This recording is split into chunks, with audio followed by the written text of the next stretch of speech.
Ah ben voilà, évidemment, un bonus, comme à chaque fois après un épisode, vous le savez, nous avons un bonus à vous proposer, 15 minutes de plus avec les mêmes protagonistes évidemment que lors de l'épisode, c'est-à-dire ces deux garnements, à savoir d'un côté Sébastien, de l'autre David, pour rajouter quelques éléments à ce fameux bonus. Je tiens à signaler au passage... C'est le deuxième bonus. c'est le deuxième bonus, pour nous en tout cas. Je tiens à signaler au passage que si l'épisode vous le retrouvez systématiquement dans la nuit du jeudi au vendredi, eh bien le bonus, lui, vous le retrouvez dans la nuit du lundi au mardi. Comme ça, vous savez tout. Mais vous pouvez consommer l'un comme l'autre dans l'ordre dans lequel vous voulez et au moment où vous le désirez, c'est comme ça. 15 minutes maximum donc pour cet épisode, enfin plutôt ce bonus, et j'ai déjà mordu 1 minute, même un petit peu plus. Donc on va tout de suite, oui parce que le compteur lui ne s'est pas remis à tous les compteurs ne se sont pas remis à zéro. On a dû reprendre l'enregistrement, donc le compteur c'est le petit en dessous et c'est pour vous, c'est donc juste. Il reste 14 minutes à ce bonus. Sébastien, on commence avec toi pour parler de la Chine qui aurait gagné son pari sur les jeux vidéo. Il faut nous rappeler le contexte de cette information dont nous avions parlé il y a quelques temps maintenant. Tout à fait, j'en fais. Et donc pour quand même préciser, c'est une petite larme, mais c'est parce que j'ai beaucoup rigolé. Merci Marc. Donc la Chine, on en avait parlé. Je me demande même si c'était pas moi. On disait on va casser les jeux vidéo, c'est pas bien. Les jeunes qui jouent, c'est pas bien. Oui, interdiction de jeux vidéo dans certaines conditions, la semaine, le week-end, à condition pas plus d'1 heure, pas plus de 2 heures. Je pense que c'était David. C'est pire que ça, mais je vais te les rappeler. Je vais te les donner. Okay. Et donc, mais d'ailleurs, commençons tout de suite par le rappel. Ils ont interdit, ils ont commencé en 2019, ils ont commencé à interdire de jouer entre 22h et 8h du matin. Bon, déjà, ça pique. Hein, ça, c'est pas bien. En semaine, pas plus de 1h30 par jour et 3 heures par jour le week-end. Voilà. Et puis, il y avait une limite de pognon, mais ça, ils ont pas dit... Ah si, 36 € de contenu par mois, maximum pour les moins de 16 ans et 72 pour les 16-18. Voilà, pas plus. Voilà. Ça, c'était la première limite. Puis, le petit père du peuple t'éduque. Voilà. Si tes parents savent pas te dire d'aller coucher, nous, on te le dit à 22h. Voilà. Far Cry, c'est fini. C'est fini. Ouais. Et après, ils ont dit aussi aux éditeurs de jeux, dites les gars, vous enlevez dans les jeux tout ce qui est fun. En gros, tout ce qui peut générer une addiction, tu l'enlèves. Tout ce qui t'amuse. Donc, t'enlèves la 3D, les textures, les machins, les ennemis à tuer, plus rien. La couleur. Tu vas juste faire un métaverse avec des gens sans jambes. C'était un peu ça. Donc, les gens ont commencé à un peu moins jouer parce que les jeux sont quand même cramoisis donc depuis 3 ans. Hein, et puis après, ils ont relevé un petit peu le niveau encore. Et ils ont dit, bon, en fait, finalement, c'est 3 heures maximum par semaine pour les moins de 18 ans, quoi qu'il arrive. D'accord. Donc voilà. Donc là, à partir du moment où on a limité à 3 heures par semaine, ça, quand même, ça devient quand même beaucoup plus chaud. Alors, on n'a pas d'études, c'est difficile en Chine, sur ce que font les jeunes du coup en dehors de ça, parce que là aussi, il faut se poser la question. Ils étudient. Oui, mais ça, tout le monde y croit. Mais par contre, ils ont des nombres de joueurs actifs. Donc, pour la première fois, ils ont vu non seulement le chiffre d'affaires reculer, 2,5% dans les dents, alors que les gens sont tous à la maison, hein, parce qu'en plein Covid 2019, jusque maintenant, c'est tous à la maison, on pouvait pas sortir et on pouvait pas jouer aux jeux vidéo. Donc, franchement, les mecs, ils vivent dans le rêve absolu. Et pourtant, ils sont passés de 706 à 701 millions de joueurs. Donc, ils ont quand même perdu 5 millions de joueurs. On ne sait pas s'ils ont eu le Covid ou quoi, ça on ne sait pas. Donc, voilà, ça marche. Je reste tout aussi dubitatif qu'en 2019, 2021 et maintenant 2022 sur le principe, mais eux se félicitent. Donc, ils sortent les chiffres et ils disent c'est génial, nous on a réussi et les gens ne jouent plus. Ah, oui, voilà. Il y avait d'autres possibilités. On pouvait aussi couper l'électricité, interdire de vendre des PC, etc. Mais... Oui, ça ils n'ont pas fait. Ils n'ont pas été jusque là. Mais ils ont enfermé les gens chez eux. Ils ont enfermé les gens chez eux et pas plus. Ça c'est quand même très cruel. Et c'est pas fini. Oui, t'as la nouvelle console de jeu, tu ne peux t'en servir que 3 heures par semaine et tu es obligé de la regarder tout le temps. Parce que chez toi. C'est chez toi. C'est juste...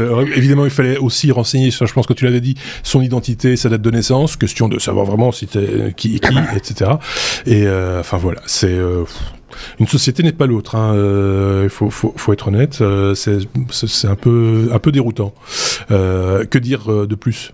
Qu'on a de la chance. Qu'on a quelque part de la chance. Alors après, on pourrait encore parler longtemps de ça, mais c'est quand même... L'info, c'est que, en tout cas, la Chine est contente de leur pari et de leur méthode, et ils le disent. David, on parle de Microsoft de ton côté, le pack... on reste dans le jeu vidéo d'ailleurs, hein, le pack de jeux vidéo qu'aucun Chinois ne peut utiliser parce que trop cher, c'est peut-être. Quoique, il a été vendu 72 cents au lieu de $200. C'est une aubaine. Voilà, donc c'est Microsoft qui a sorti sur le Microsoft Store suédois le pack Forza Horizon 4 plus 5 plus tous les packs supplémentaires. Donc Forza Horizon, c'est les jeux de voiture. Oui. Moi j'aime bien, voilà, c'est un bon petit jeu pour en faire la pub. Ouais, et donc il n'est pas si bon marché que ça, donc à $200 et sur le Play Store, sur le Microsoft Store en Suède, il s'est retrouvé à 72 cents. Donc ça c'est en Suède, mais c'était achetable par tout compte européen. Ah, donc les Américains ne pouvaient pas l'acheter, mais tous les gens en Europe pouvaient l'acheter. Donc ça s'est bruité sur des forums de jeux vidéo et les gens se sont rués dessus pour acheter ce pack-là en masse. Microsoft ensuite a dit que c'était une erreur et ils se sont vus rembourser les 72 cents et retirer les contenus du compte de tous les gens qui l'ont acheté, qui ne sont pas super enchantés. Voilà. Bah oui, j'imagine. Ouais. Quelle mauvaise blague. C'est triste, ils auraient pu faire un petit geste commercial. Ils auraient pu faire un petit geste commercial pour leur erreur, ouais. Bah oui, parce qu'ils ont commis une erreur. Moi, j'aurais fait un petit geste. Enfin, à leur place, ils auraient pu. Qu'est-ce que ça leur aurait coûté de donner un chèque de 10 € ou de $10 ou $20, tu vois, 10% de 72 cents. C'est complètement. C'est l'accès. Bon, après, ils doivent payer l'éditeur, mais bon, voilà. Oui, mais enfin, ils ont une marge, donc ils doivent prendre sur leur marge. Je suis désolé, c'est ça. Bill Gates, qu'est-ce que tu fais? Mais non, c'est plus Bill. Il est plus là. Il est plus là, il fait plus rien. Il fait plus rien, il joue aux jeux vidéo. Mais non, enfin voilà. C'est bien triste. Je suis triste pour ceux qui pensent avoir eu la satisfaction. En même temps, ils se doutaient peut-être aussi que ça n'allait pas durer. On va parler minage non écologique qui est interdit à New York. Minage, on pense évidemment crypto-monnaie. Ouais. Oui, et de nouveau, voilà, tu vois, les titres, les clics, Bitcoin, New York interdit le minage des cryptos, et donc c'est, bien, t'as vu, non, mais Bitcoin. Ah, tiens, un site dont je parlais dans l'épisode précédent. Enfin, voilà. un de ceux-là. Un de ceux-là. New York n'a pas interdit le minage de Bitcoin. New York a fortement limité l'utilisation d'énergie non renouvelable, c'est-à-dire en gros, que toutes les fermes de minage sur l'État de New York sont obligées maintenant d'utiliser uniquement des ressources renouvelables, donc flotte, éolien, solaire et compagnie, ce qui tombe assez bien parce que en fait l'État de New York est un État où il y a énormément d'exploitation hydraulique et un parc éolien qui est assez important, donc justement c'est là qu'ils sont. En général, la plupart des fermes de minage se mettent près de l'éolien, pas l'éolien, près des centrales hydrauliques, parce que s'il y a de l'énergie qui est générée et que personne n'en veut, à ce moment-là, ils les récupèrent pour pas cher. Il y a pas mal de parcs qui la donnent pas, mais pas loin. Et c'était le cas en Chine. En Chine, oui, c'est ça. C'était à côté du grand barrage. Là, j'oublie toujours son nom. C'est ça. Le plus grand barrage du monde. Et donc, toute l'énergie, ils allaient puiser là, et donc c'était un argument pour dire non. Vous voyez, cette énergie qui n'est pas consommée est l'énergie verte. Le problème, c'est quand tu en utilises plus que ce que réellement est en trop, où là, effectivement, c'est problématique. Dans les réserves. C'est ça. Alors, voilà, la Chine avait balancé tous les mineurs en dehors de chez eux en disant nous, on veut récupérer notre énergie, cassez-vous, les bras cassés. Et les gars ont pris leur petite mallette, ils sont partis majoritairement aux États-Unis. Ils sont quand même 30% du hash rate mondial sur le Bitcoin, donc c'est important. Et la majorité est à New York. Voilà, c'est 9% des fermes de minage aux États-Unis sont à New York. C'est un des plus gros États qui en fait. Alors, c'est pas le plus gros c'est la Géorgie et puis le Texas, mais ils sont quand même assez loin devant. Ça n'aura aucun impact, c'est juste pour moi ici c'est du greenwashing. Parce que fondamentalement, c'était déjà pas mal d'énergie renouvelable. Dans la globalité au niveau mondial, plus de 60% de l'énergie utilisée pour le Bitcoin, c'est des énergies renouvelables. D'ailleurs, on a quand même rappelé à Elon que à partir du moment où il avait dit que le Bitcoin était majoritairement avec énergie renouvelable, il le réaccepterait pour faire des achats chez Tesla. C'est le cas. Hein, donc, oui, ça, à un moment, c'est qu'on est occupé sur Twitter, mais entre qu'est-ce qu'il dit, prendre sa calculette, tu vois. Celui-là. Voilà. Voilà.